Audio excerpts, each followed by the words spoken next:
there, Crunchified Clean friends. Here's a cleaning tip. When cleaning, you should clean first and then disinfect after.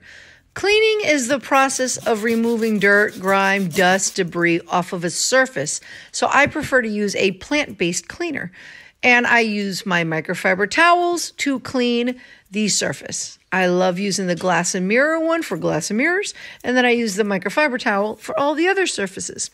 After it's been cleaned, I then disinfect the surface, specifically kitchen and bathrooms and commonly touched surfaces that harbor all those yucky germs, viruses, and bacteria. I like to use a hospital-grade, EPA-registered, eco-friendly, force of nature disinfectant. Follow the recommended dwell time, spray it on the surfaces, let it sit, let it do its germ-killing power, virus-killing power, then wipe it off, and then look.